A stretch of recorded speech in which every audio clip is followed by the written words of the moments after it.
솔로몬이 여호와의 전과 자기의 궁궐을 20년 동안에 건축하기를 마치고 후람이 솔로몬에게 되돌려 준 성읍들을 솔로몬이 건축하여 이스라엘 자손에게 거기에 거주하게 하니라.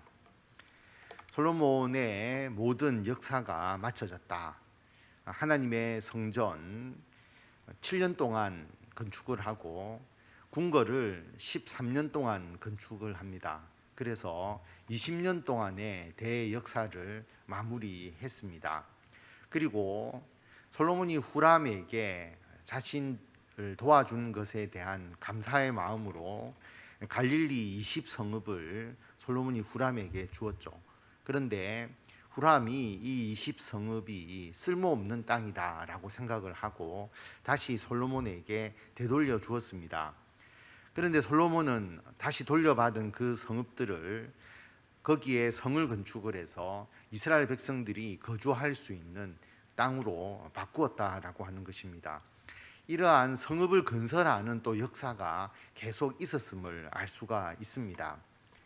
솔로몬이 가서 하맛 소바를 쳐서 점령하고 또 광야에서 다드모를 건축하고 하맛에서 모든 국고성들을 건축하고 솔로몬이 이스라엘 안에만 머물러 있었던 것이 아니라 주변 나라를 점령해서 영토를 확장했음을 알 수가 있습니다. 그래서 하맛과 소바를 쳐서 점령을 하고 또 광야 지역에 있는 다드몰이라는 성읍을 차지해서 거기에 다시 건축을 행하고 또 하맛에 국고성들을 세웠다. 그래서 아주 교통에 무역을 하기에 용이하도록 거기에 국고성을 건축해서 자신들이 가지고 있는 여러 가지 재물과 국가의 재산들을 거기에 보관하는 그런 역사를 이루었다라고 하는 것입니다.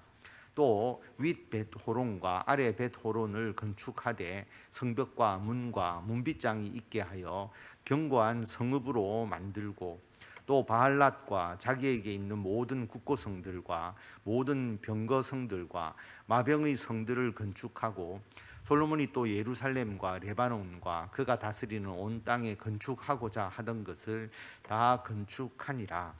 그래서 솔로몬이 벳호론을 건축을 하고 아주 견고한 성읍으로 만들고 그리고 국고성들, 그 다음에 병거성들, 마병이 있는 성들 이것을 다 건축하고 그래서 솔로몬이 하나님의 성전, 자기의 궁궐 외에 많은 건축 사업을 했음을 알 수가 있습니다. 그래서 나라의 힘을 키운 것은 분명히 맞지만 백성들의 입장에서 본다면 그 큰 건축의 역사들을 계속 이루어 가니까 백성들이 힘이 든 것도 분명히 있었을 것이다 라고 하는 겁니다. 그래서 그의 아들 르호보암 때에 우리가 아버지 솔로몬 때에 좀 힘들었기 때문에 우리들의 이 부담을 줄여달라라고 르호보암에게 요청을 했는데 르호보암은 교만해서 오히려 더 강하게 백성들을 내가 다스리겠다 그렇게 이야기를 하면서 백성들이 반발하고 나라가 분단되는 일들이 있게 되는 것을 우리가 알 수가 있습니다. 어쨌든 나라의 힘은 강력해졌다라고 하는 겁니다. 이런 성을 건축하는 역사로 말미암아 이스라엘이 아닌 헷 족속과 아무리 족속과 브리스 족속과 히위 족속과 여부스 족속의 남아 있는 자 곧 이스라엘 자손이 다 멸하지 않았으므로 그 땅에 남아 있는 그들의 자손들을 솔로몬이 역군으로 삼아 오늘에 이르렀을 때 솔로몬이 강력한 힘을 가지고 있었고 또 이 건축 사업을 할 수 있었던 것은 이스라엘 백성들뿐만 아니라 7절에 나와 있지만 이스라엘 백성이 아닌 가나안 족속들 그들이 이스라엘 땅을 세울 때에 거기에 있었던 가나안 족속들을 그들이 일종의 노예와 같이 그들이 부리는 사람으로 썼다라고 하는 것입니다. 그래서 솔로몬이 이 건축을 행할 때에 이들을 핵심적인 역군으로 썼음을 알 수가 있습니다. 그래서 가나안 족속들 이스라엘 자손이 다 멸하지 않았고 그 땅에 남아있는 그들의 자손을 솔로몬이 역군으로 삼아서 이 일들을 하게 했다라고 하는 것입니다. 오직 이스라엘 자손은 솔로몬이 노예로 삼아 일을 시키지 아니하였으니 그들은 군사와 지휘관의 우두머리들과 그의 병거와 마병의 지휘관들이 됨이라. 이스라엘 자손은 솔로몬이 노예로 삼아서 일을 시키지 않았다라고 말합니다. 노예로 삼지 않았다라고 하는 것이지 이스라엘 백성들은 아무 일을 하지 않았다 그런 의미는 아니고요. 그들은 군사와 지휘관의 우두머리들과 그의 병거와 마병의 지휘관이 된다. 그래서 그들은 역군들을 감독하고 그렇게 일을 했음을 알 수가 있습니다. 우리가 한번 정리를 해보면 성경에서 솔로몬이 동원한 역군이 18만 3천 명이라고 그렇게 기록이 되어 있습니다. 18만 3천 명을 동원해서 하나님의 성전과 궁궐을 짓는데 투입을 했는데 15만 명이 역군으로 삼은 가나안 사람이고 3만 3천 명이 이스라엘 사람으로 되어 있습니다. 그리고 3만 명이 레바논에 벌목을 하러 가게 되죠.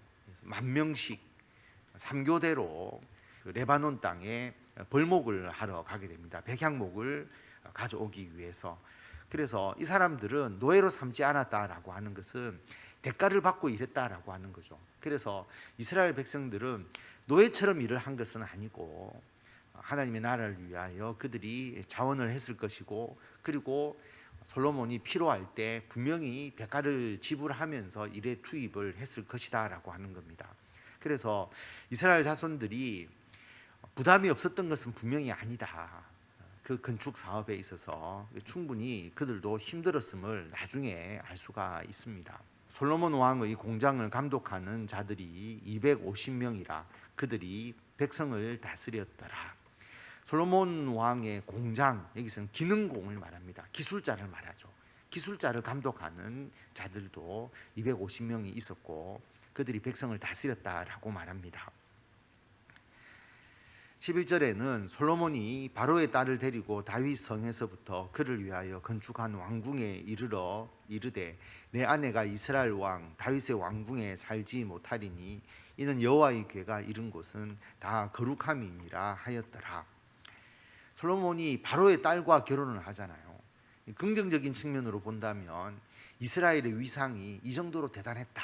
왜냐하면 애굽이 자기의 딸을 아무 나라에게 주지는 않겠죠. 그런데 솔로몬이 바로의 딸과 결혼했다는 것은 이스라엘이 강력한 힘을 가지고 있다라고 볼 수가 있습니다.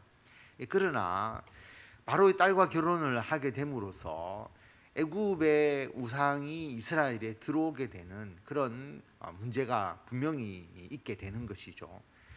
그러나 이 역대하에서는 솔로몬과 바로의 딸의 결혼을 비판적으로만 보지는 않습니다. 특히 솔로몬이 바로의 딸을 위하여 새로운 궁전을 만들어 주잖아요. 아내를 위한 처소를 만들어 주는데 왜 그렇게 했느냐? 다윗 성에는 하나님의 언약궤가 있었다라고 하는 겁니다. 성전을 짓기 전에. 그러니까 하나님의 언약궤가 있는 곳에 어떻게 이방 여인이 있을 수 있느냐. 그래서 솔로몬이 새로운 처소를 지어준 것이다. 여호와의 궤가 이른 곳은 다 거룩하기 때문에 내 아내가 다윗의 왕궁에 살지 못한다. 그래서 아내를 위해서 새로운 왕궁을 건축해 주었다라고 말하고 있습니다. 솔로몬이 오히려 신앙적으로 이 문제를 접근했다라고 하는 것을 알 수가 있습니다. 솔로몬이 낭실 앞에 쌓은 여호와의 제단 위에 여호와께 번제를 드리되 모세의 명령을 따라 매일의 일과대로 안식일과 초하루와 정한 절기 곧 1년의 새 절기 무교절과 칠칠절과 초막절에 드렸더라. 그리고 솔로몬이 하나님 앞에 지속적으로 예배를 드리고 절기를 잘 지켰음을 알 수가 있습니다. 성전을 지은 것으로 끝나지 않고 하나님께서 주신 명령에 따라서 모세를 통해 주신 그 율법에 따라서 하나님께 온전한 예배와 절기를 지켰습니다. 솔로몬이 또 그의 아버지 다윗의 규례를 따라 제사장들의 반열을 정하여 섬기게 하고 레위 사람들에게도 그 직분을 맡겨 매일의 일과대로 찬송하며 제사장들 앞에서 수종 들게 하며 또 문지기들에게 그 반열을 따라 강문을 지키게 하였으니 이는 하나님의 사람 다윗이 전에 이렇게 명령하였습니다. 아버지 다윗이 성전을 섬길 수 있도록 모든 조직을 갖추었다라고 우리가 앞에서 보았지 않습니까? 그 아버지의 규례를 따라서 다윗이 만들어 놓은 그 규례를 따라서 제사장과 레위 사람들 그리고 각종 성전에서 봉사하는 사람들의 업무를 맡겨서 그 조직이 잘 운영될 수 있도록 솔로몬이 했다라고 하는 것입니다. 제사장들과 레위 사람들이 굳고 일하든지 무슨 일하든지 왕이 명령한 바를 전혀 어기지 아니하였더라. 조직이 아주 체계적으로 잘 돌아갔음을 알 수가 있죠. 제사장과 레위 사람들이 어떤 일을 하더라도 왕의 명령을 잘 따르고 왕은 또 하나님의 말씀대로 명령을 했으니까 당연히 그렇게 하지 않았겠습니까? 그래서 솔로몬이 다스리는 나라가 하나님의 뜻 안에서 아주 형통하게 운영되었음을 말씀하고 있습니다. 그래서 솔로몬이 여호와의 전에 기초를 쌓던 날부터 준공하기까지 모든 것을 완비하였으므로 여호와의 전 공사가 결점 없이 끝나니라. 모든 것이 완비되었다. 하나님의 성전의 공사는 결점 없이 다 끝났다라고 그렇게 말할 정도로 모든 일이 잘 이루어졌습니다. 그때 솔로몬이 에돔 땅의 바닷가 에시온 게벨과 엘롯에 이르렀더니 후람이 그의 신복들에게 부탁하여 배와 바닷길을 아는 종들을 보내매 그들이 솔로몬의 종들과 함께 오빌에 이르러 거기서 금 450달란트를 얻어 솔로몬 왕에게로 가져왔더라. 솔로몬이 에시온 게벨과 엘롯에 이르렀다. 에시온 게벨에서는 특별히 선박을 건조했다라고 성경에 기록되어 있습니다. 그래서 솔로몬이 선박을 건조하고 해상 무역을 통해서 또 나라를 부강하게 했습니다. 후람이 배와 바닷길을 아는 종들을 보내었다. 무역을 할 때에 두로와 함께 했음을 알 수가 있고요. 그래서 이들이 솔로몬의 종들과 함께 오빌에서 금 450달란트를 얻어왔다. 그래서 450달란트라면 15톤 정도 되는 엄청난 양입니다. 이 금을 수입을 해온 것이죠. 그래서 솔로몬이 해상 무역을 통해서 많은 부를 획득했음을 상징적으로 이야기를 하고 있고, 무역이라는 것은 항상 같이 하는 거잖아요. 두로와 함께 이 무역의 부흥에 큰 혜택을 얻었음을 우리가 알 수가 있습니다. 오늘 말씀을 통해서 솔로몬 시대에 얼마나 부강했고 또 솔로몬이 얼마나 나라를 잘 다스렸는지를 나타내고 있습니다. 그 힘은 애굽과 견줄 만한, 애굽의 바로 왕의 딸을 이스라엘에게 아내로 줄 정도로, 그 정도로 솔로몬의 힘이 강했다라고 하는 것입니다. 가나안 역군을 동원할 정도로, 그 정도로 솔로몬이 강력한 힘을 가지고 있었고, 솔로몬이 성전을 건축할 뿐만 아니라 모세의 율법에 따라서 하나님 앞에 예배드리고 절기를 지키는데 충실했음을 알 수가 있습니다. 그리고 솔로몬이 하나님께서 주신 그 사명을 잘 감당했다라고 기록될 정도로 솔로몬이 모든 일을 완벽하게 수행을 했다. 경제적으로 또 번영하고 하나님께서 주신 영적인 은총도 풍성한 그런 삶을 살았음을 알 수가 있습니다. 그런데 우리가 잘 알듯이 이것이 끝까지 지속되지 못했다라고 하는 것이죠. 왜 그랬을까라고 생각해 보면 처음에는 분명한 목표가 있었습니다. 하나님의 성전을 내가 건축해야 된다는 목표. 그래서 그 사명을 감당하기 위해서 준비하고 그 사명을 수행할 때는 다른 데 눈이 들어올 수가 없지 않습니까? 그래서 거기에 집중을 했는데 자기가 계획한 것을 모두 건축하고 다 이루고 난 이후에는, 그 다음에는 신앙이 무료하게 빠져들어갈 수가 있다라고 하는 거죠.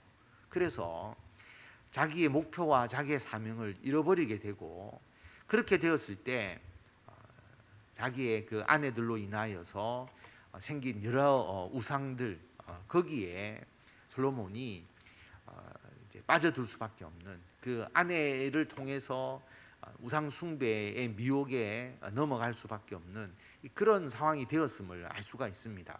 그래서 우리는 끝까지 우리가 해야 될 사명을 마음속에 간직해야 된다라고 하는 것입니다. 그리고 그것을 이루기 위해서 우리가 노력해야 되는 그런 우리들의 신앙이 되어야 하는 겁니다. 목표가 없고 사명이 없다면 그냥 물 흐르듯이 흘러갈 수밖에 없고, 그럴 때에 세상의 유혹과 세상의 미혹에 우리가 넘어갈 수밖에 없는 그런 연약한 신앙이 되어버린다라고 하는 것입니다. 그래서 모든 것을 내가 이루었다라고 생각하면 절대로 되지 않고, 내가 주님을 위해서 해야 될 사명을 끊임없이 개발하고, 내가 더욱더 주의 일들을 하겠습니다, 새로운 영역을 우리가 만들어 나가고, 지금까지 내가 했던 주님의 일도 더 잘할 수 있도록, 또 더 많이 행할 수 있도록 끊임없이 우리들을 새로운 목표와 사명 가운데로 이끌어야 우리가 하나님의 사명을 잘 감당하고 세상의 유혹에 빠지지 않는다라고 하는 것을 분명히 알 수가 있습니다.